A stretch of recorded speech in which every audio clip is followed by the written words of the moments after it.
Today is a tomato harvest day and a garden tour. Finally.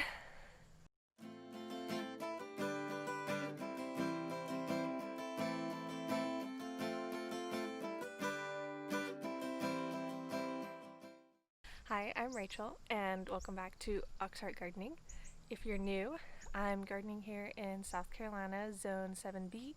I'm in the upstate, so it is very humid here and hot. I think yesterday was like the hottest day of the year. And I am gardening in a couple of raised beds that I found behind the fence of my apartment and in the backyard of my apartment in containers.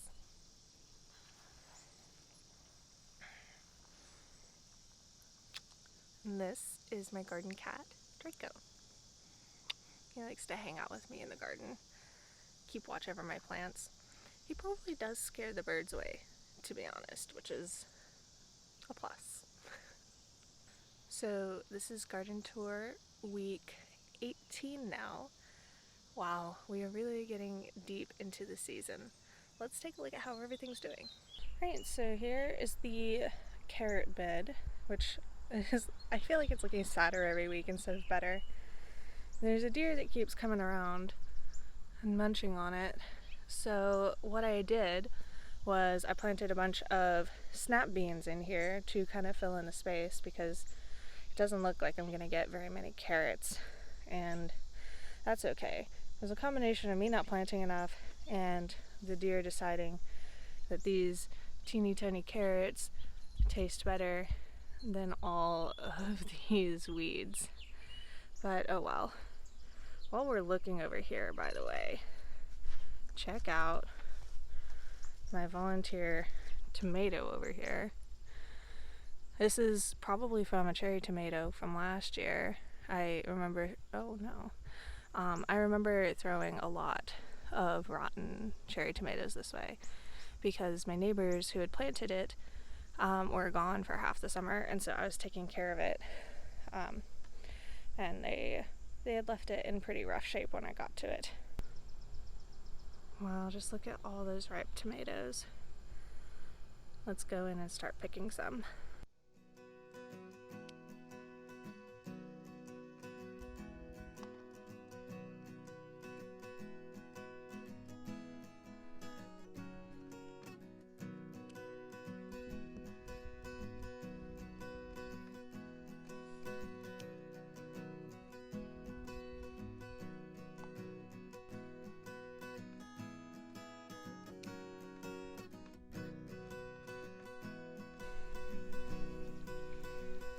Look at Draco. He's having a good time hanging out this morning, aren't you, buddy? Oh, he's so happy. Alright, so let's take an actual good look at these tomatoes. You can see I have several more almost ripe fruits that I'm leaving just for today because I'm supposed to have my last day of several days in a row of no rain, which is good for sweet tomatoes. But wow, some of these are getting to be really big. And a cute one I want to show you guys is this one I might have shown you before with this little nose on it, and just the little nose is turning. How cute is that? But I have so many tomatoes now. Just look at this. Let me show you this giant one over here. This is a Hungarian heart tomato. It's supposed to be mildly heart-shaped, but like, look at that. I can't even like hold it in one hand. It's so massive. I can't wait to harvest that one. Maybe I'll have like a whole pounder tomato, like some of those YouTubers who have large tomatoes. Looking at you, Jess at Roots and Refuge. But wow, almost all of them are taller than their poles now. And you can't even tell that the ones at the far end over here were initially really stunted because of all of the radishes that I let go to seed in between them. They're almost all caught up. And you can see that my pruning has kind of fallen apart here at the top. Mostly because I can't really reach, but also because I'm feeling a little lazy now that they're so high up there. the biggest reason I was into the pruning was to make sure that all of these peppers had room to grow. And it seems like most of the tomatoes are up to where I can prune above where the height of the peppers is. And that is working out pretty well. My Buena Mulatas looking gorgeous. Lots of purple peppers. I've had a couple of these now, and I think that they are awesome for fajitas. They're that good level of spice. In terms of other peppers I have going on, we have some Zulu peppers coming in. These are like really dark purple bell pepper types. They seem to be quite a bit smaller than regular bell peppers. They're supposed to be a little smaller, but mine are much smaller. You can see some of them starting to turn already, like that one, and I think this one in the back over here starting to turn as well. It's a little long for a bell pepper type, and we will be trying those as soon as they come out. But none of the other sweet peppers really putting on fruit yet. They are lagging quite far behind, and I'm still not sure why. I am now seeing some flowers coming on them, like back there. I think there's one, but it'll still be a good like few weeks at this point before we start seeing a big flush of sweet peppers coming in.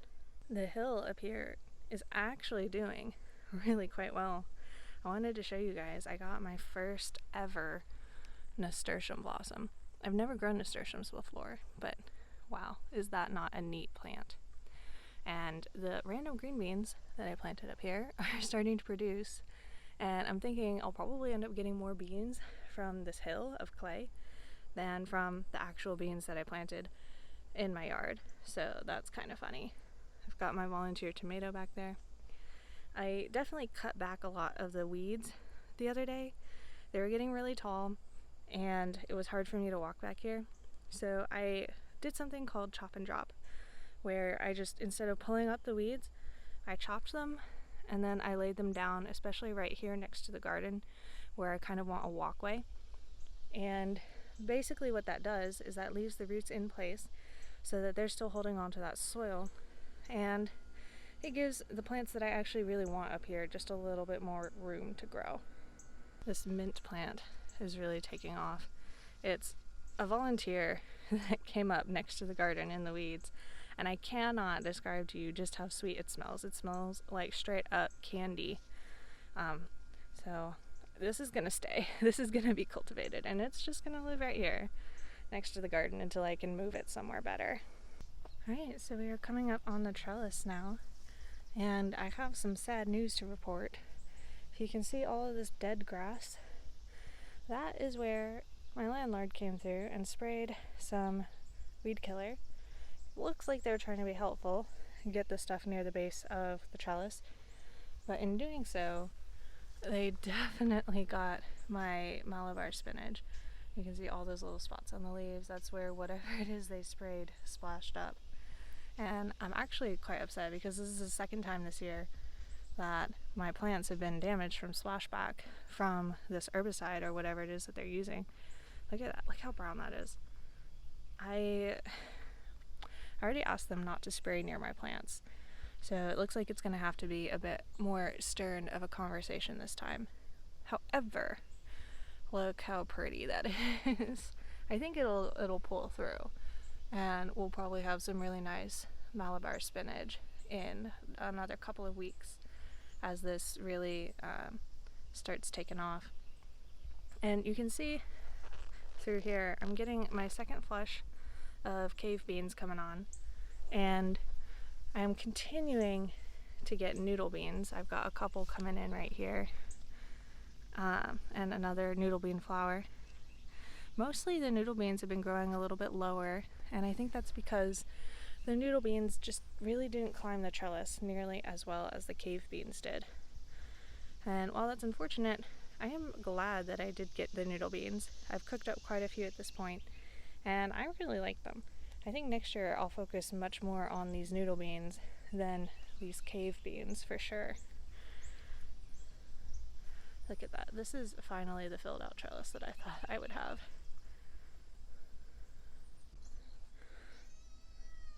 Meow. What do you need?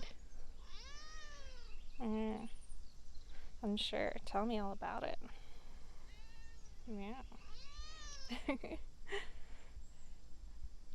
Alright, so in this bed in front of me, I have my 2 spaghetti squash, and in the back corner, my pumpkin. If you remember, the pumpkin is the one that transplanted successfully, and the spaghetti squash are the ones that I had to plant again from seed. And it's very obvious that planting from seed does really well for squash.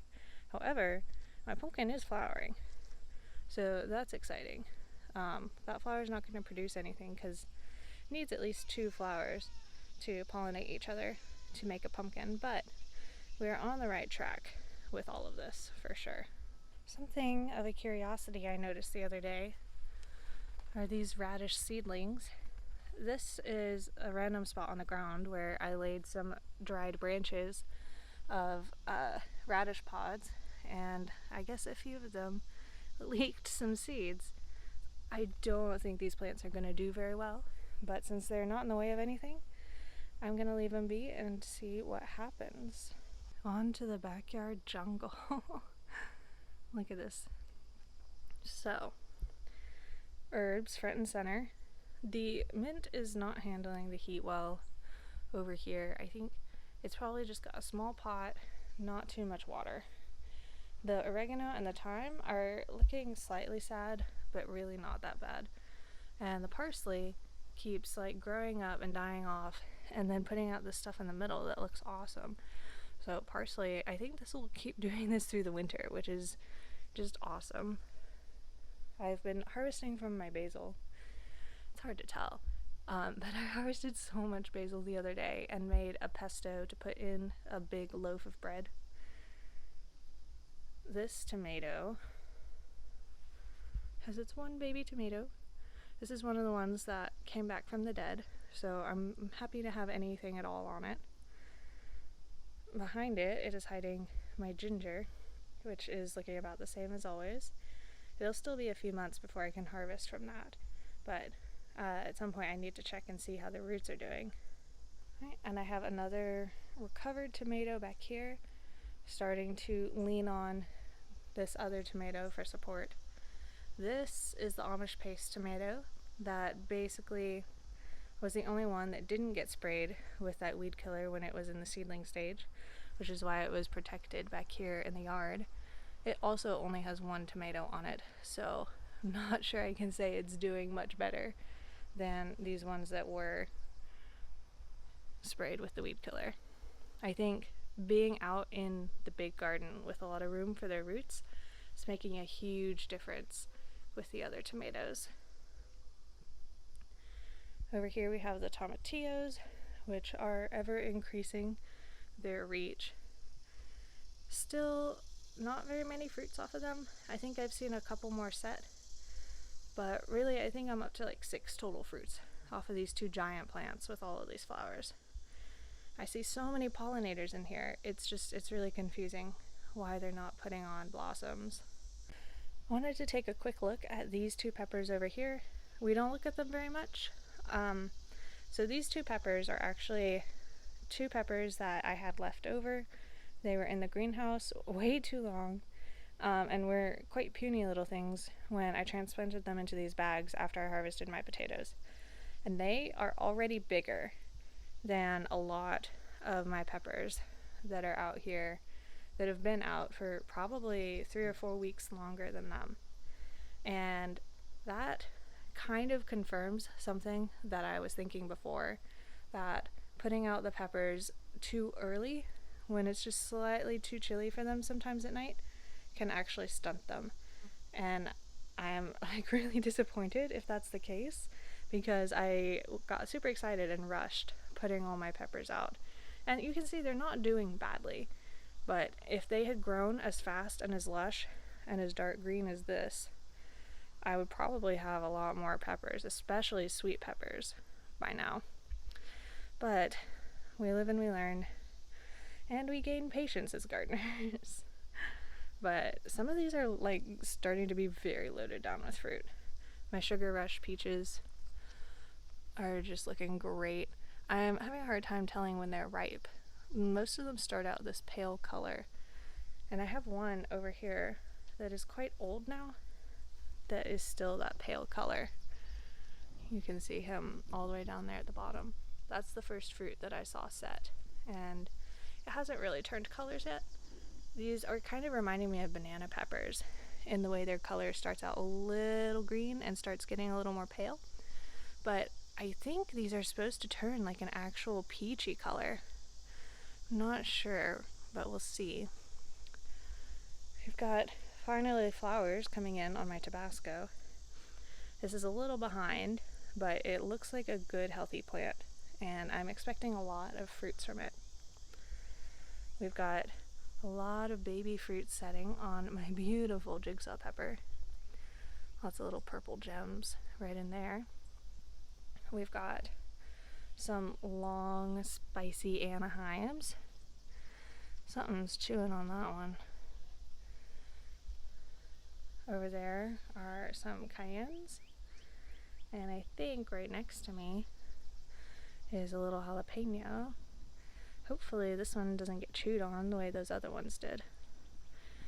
Still got, oh, you just saw that flowers dropping off of these plants.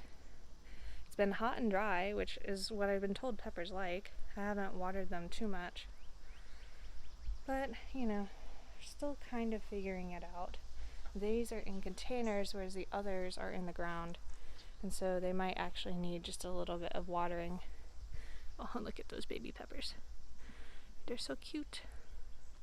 Oh my gosh, one of my cayennes is starting to turn. You see that red tail right there? Oh man. So last year I made all my own cayenne powder, and we're just finishing that up. So I can't wait to have some fresh. Also, check out these squash flowers. These are the first flowers opening for my pumpkin, and they are all male flowers. Oh my gosh, that bee just flew by my hand and it felt like wind. Look, we've got a spider, a little bee sleeping in the flower. I think, yeah, there's little bees in this flower too. Oh my gosh, they're so cute. I've been told that people will fry up these flowers, but I don't know if I can bring myself to cut down and kill those little bees. The squash bugs laugh in the face of my diatomaceous earth, though. You can see they're just happily living right there next to it. I don't know what else I can do at this point, short of spraying a pesticide, which is not something that I want to do at this point. So I'm just gonna leave it be and hope for the best. Honestly, I am disappointed that I'm not really getting any cucumbers, but you know, that's how things go sometimes. You see that blue flower right there? What is that? I did not plant that. Sure is pretty though. So my second flush of dragon tongue beans is actually coming in. I might have a few of these in just a couple more days. Plants still don't look all that healthy, but you can see there's still more beans coming on. So I'm gonna leave them. I want to let them do their thing and see what happens. I did finally pick all of my black beans that had dried on these two plants right here. They are not dead, so we'll see what happens with those too. I mean, maybe they will resurrect themselves and come back for another flush. We'll see. The purple ones back there, pink, purple, whatever, I can never pronounce their name. They are also putting on a second flush of beans, even though the plants themselves look really quite sad. So again, we'll see what happens. They are not big producers, not like those green ones in the back that are living in literal clay, but oh well.